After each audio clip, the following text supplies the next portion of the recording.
A light chuckle slipped from my mouth before I could truly grasp what I'd just said. "You're basically family," I teased, my tone light, almost joking, but laced with a truth I hadn't yet dared to face. Something flickered in his eyes, quick but undeniable.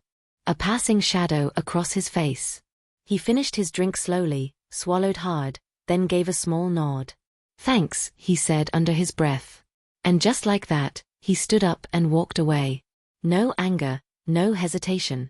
His footsteps dissolved into the soft hum of the evening, leaving a quiet ache behind. In that instant, something inside me fractured. Not loudly but deep, where words go to bruise. Even light-hearted comments have sharp edges, and once they land, there's no pulling them back. If you've ever said something that stung deeper than intended, stay with me. This story might feel a little too close to home. It began on a warm Friday night at a cozy little diner tucked away downtown. Not the kind of place with a waiting list, just hearty meals, warm lighting, and familiar laughter. He was an old friend, not mine originally, but my brother's. Someone who'd been around long enough to remember my awkward teenage years in embarrassing detail. We shared spicy tacos, sipped chilled wine, and laughed over stories that still held the warmth of childhood. He felt like a permanent fixture in my life. Not quite blood but close. He was the kind of person I could tease 1 second and lean on the next. That night had a rhythm we both knew well. Comfortable. Familiar. At least, that's what I kept telling myself. As hours passed and wine softened my edges, I started talking. About my recent heartbreak. The disorganized chaos of my apartment. The overwhelming deadlines at work. He didn't interrupt. Didn't offer solutions. Just listened, present, patient. The kind of silence that makes you feel truly heard. I noticed how his eyes lingered when I smiled, how his body leaned slightly closer when I spoke. Something stirred in me, warm, confusing, a little bit terrifying. I wasn't ready for that. Not then. I wanted the safety of what we already had. So I buried it. After one of his jokes made me laugh harder than I meant to, I paused, smiled and said lightly, "You know, you're like family to me." That was the moment it shifted. His expression faltered. The spark in his eyes dimmed, and something unreadable took its place. The noise of the diner faded into a distant blur. He lifted his glass slowly, finished it, and set it down with quiet care. "Thanks for that," he said, voice flat but polite. Then he stood, offered a weak smile, and added, "No big deal." And just like that, he was gone. No look back. No hesitation. Just an empty space where he'd been moments before. My heart thudded against my ribs, and the weight of what I'd said settled in like a stone. The next morning, I sat at the kitchen table, coffee cooling beside me as I replayed the night over and over. The laughter.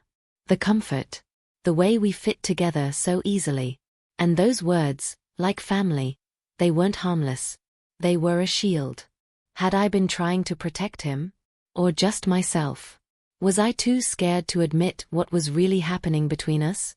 I checked my phone. No messages. No missed calls. Nothing. I told myself he was just busy. That he needed space. But deep down, I knew better. I'd made him feel small, like an extra, not a lead. And he walked away because of it.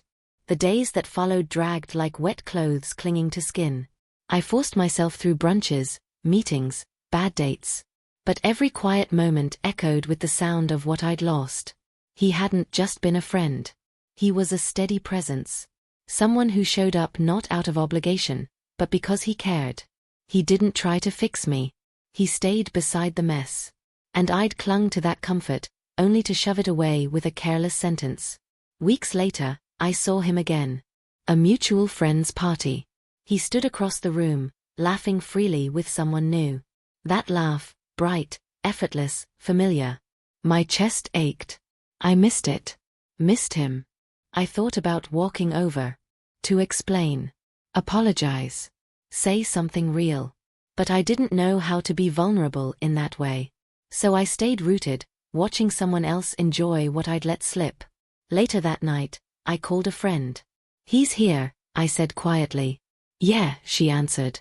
"He looks happy." That word, happy, settled in my stomach like a bruise. It wasn't just his absence that stung. It was the realization that I'd never let us become something more. I typed a message. "Hey, I've been thinking about that night. I said the wrong thing. I didn't mean to push you away. I was just scared. You mean more than I let on. I'm sorry." My thumb hovered over the send button. But I didn't press it. Maybe he'd moved on.